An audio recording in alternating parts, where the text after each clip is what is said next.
I'm going to ask all of you to please rise. And now raise your right hand up in the air. Hold on.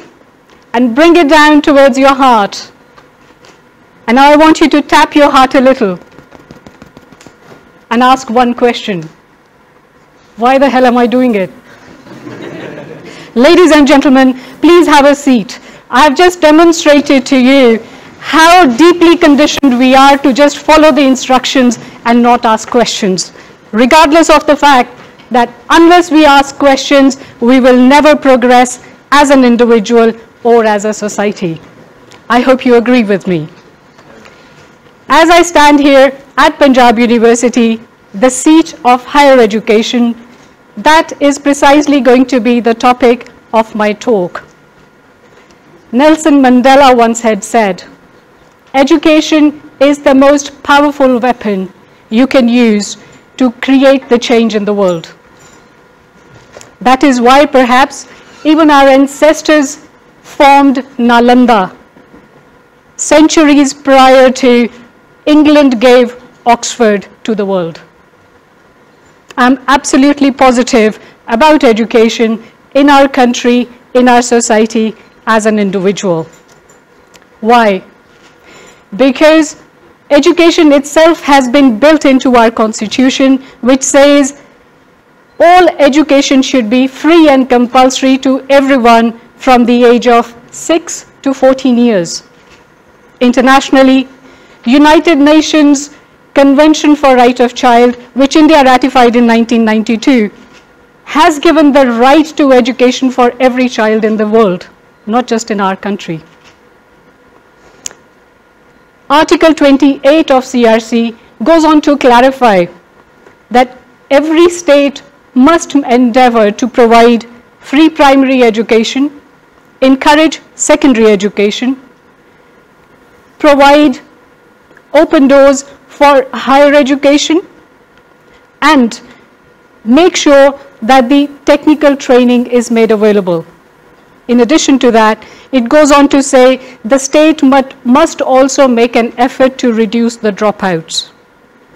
This is how important is education to us. And how do we fare? As I said, I'm very positive because I have the power of data with me today. I have used a lot of information. I've read a lot of reports which have been published by Ministry of Human Resource Development of India, as well as the National University of Educational Planning and Administration. Unless and otherwise stated, I'm going to be using the data provided by these today. So, coming back to the topic, education. Why am I so positive? Because we were in the ruins when we got independence in 1947. We barely had anything to go by. By the year 1950, we were spending only 0.54% of our GDP on education. However, education is important, so we increased it to 4.1% of GDP by the year 2013. What has that given us? It has given us, as you can see on the table, that if the inclusion in the education system was as terrible as the male-female ratio at the primary level was at 2.5, at upper primary level it reached 5.2, and by the time we were at the senior secondary level, it was as bad as 6.5 for every male who was studying at that level. However, if you look at the bottom line, by year 2014, we were almost at par. Education brought in inclusion, education brought in gender parity. So, what else did we do? How did we reach this stage? What else did we do? What we did was we increased the number of academic institutes across the country at all levels, and as you can see, from 231,305 institutes, we increased it by 85% by the year 2014. That is what we have done. So, Have we got the results we should have had? Education, it has resulted in touching various aspects of our life. I start with personal.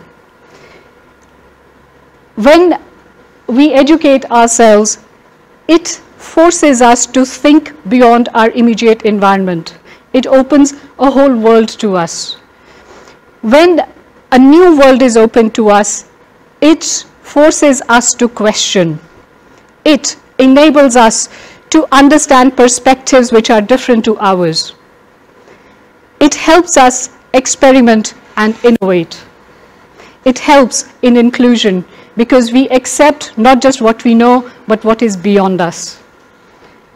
After personal, when we are a better individual, we are working, we are in an environment which exposes us to people from different walks of life, from different socio-economic, political, geographical, sexual backgrounds. It helps reduce the prejudices we have in our minds. It helps break down cultural barriers.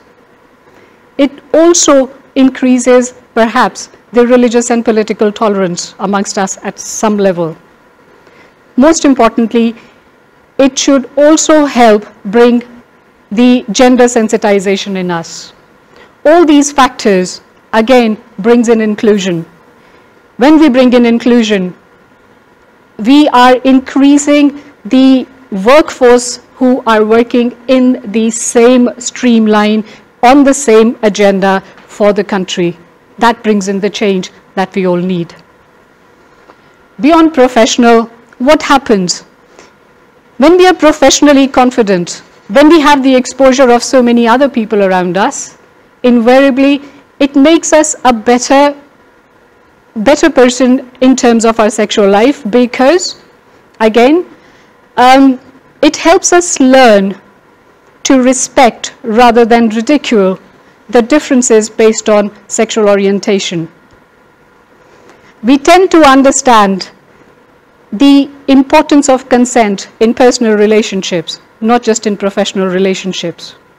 It forces us to respect each other, to treat each other as human beings and not just commodities to be used. It also, at some level, makes us aware of the rights and responsibilities we have. Not just what we can consume, but what we can offer, how we can make life better, because in sexual relationships, whether they are at work or at home, if we are working together rather than against each other, we are again creating inclusion. We are harnessing each other's capabilities and capacities and the desires to work together. Finally, when we are a better human being, an enabled professional, and a more sexually aware person, we invariably become better at financial management of our life also. Because if you are educated, we invariably tend to earn. When we earn money, we have the power and the freedom to make choices. Choices to save or to spend, to invest or to go on a holiday. It's up to us to decide.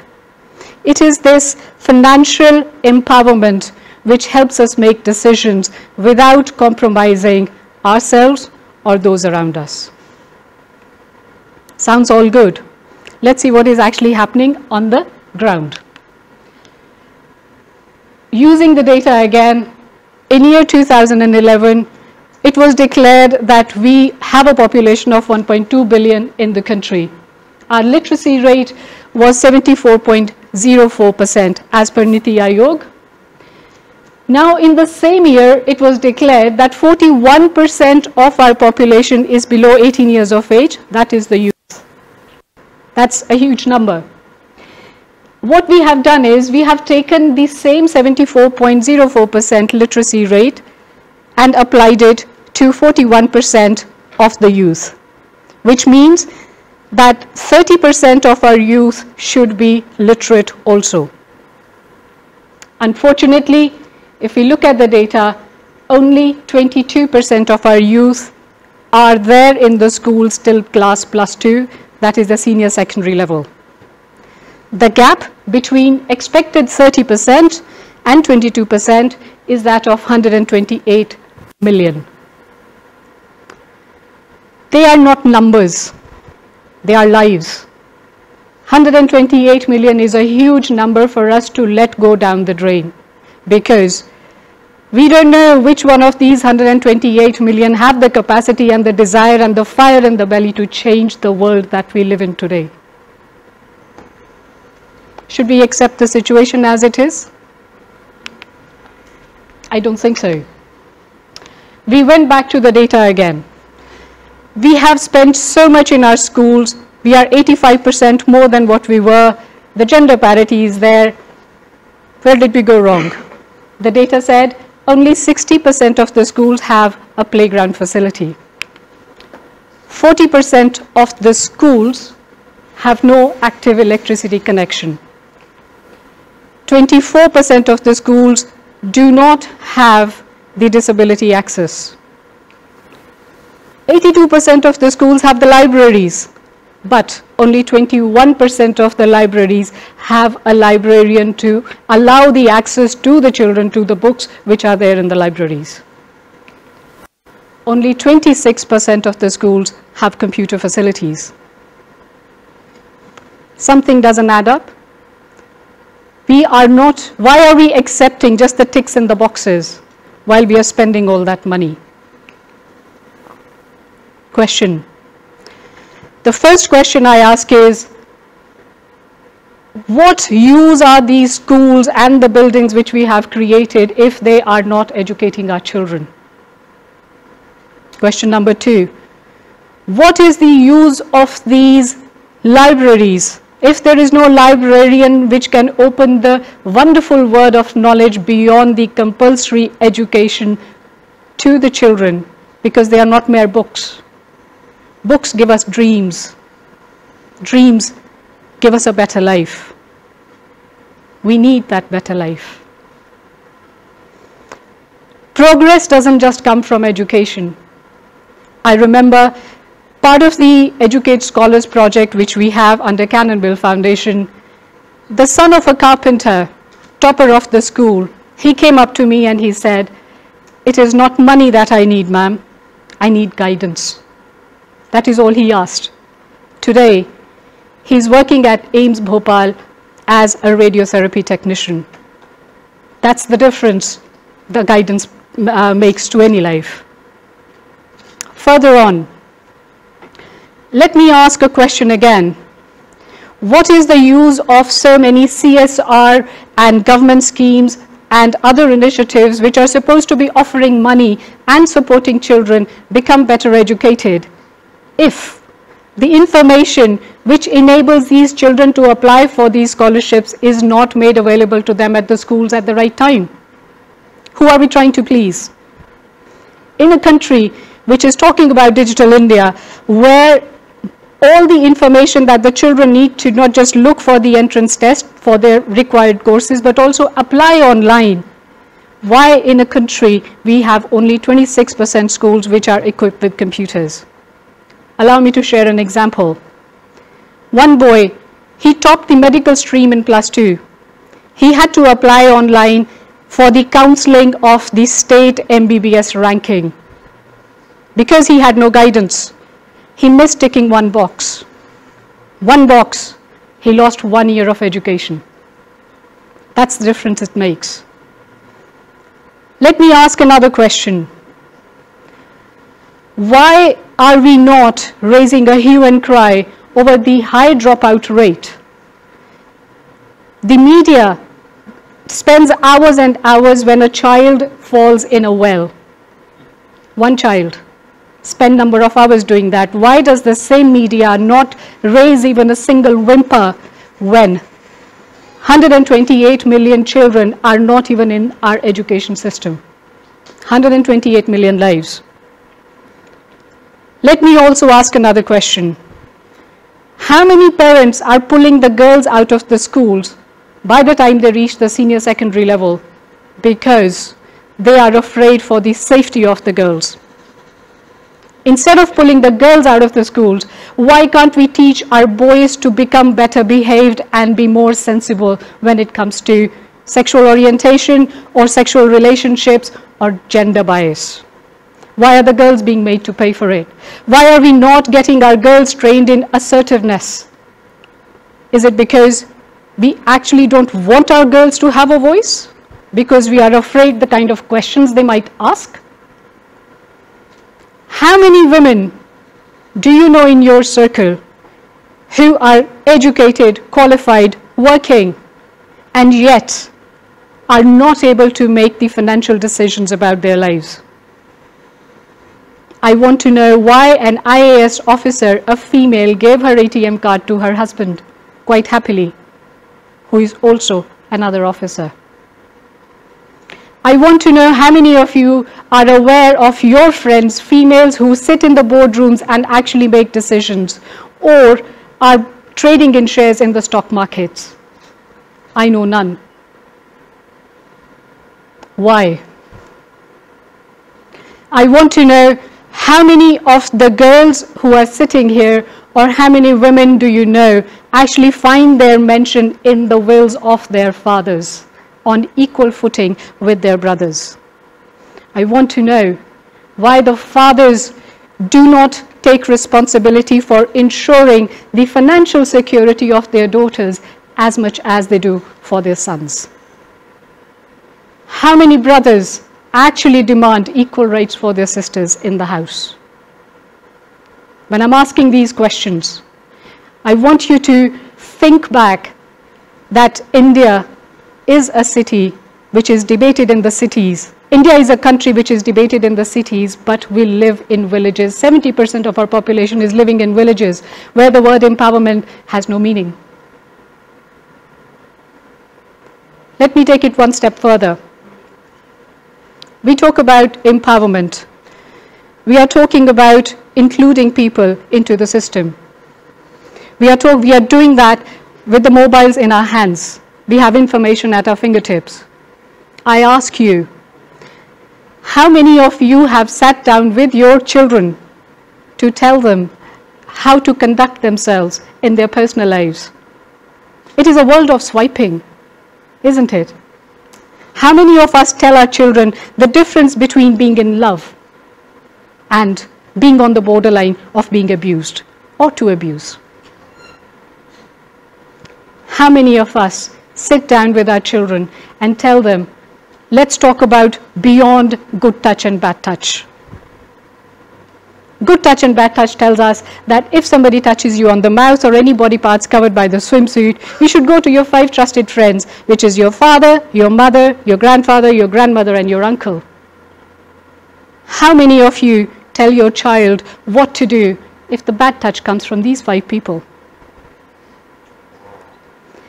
This is based on research by End Incest Trust. Research which gives us simple stories. A girl wrote, he was an animal, bhai. A boy wrote, abused at home by an uncle, bullied at school.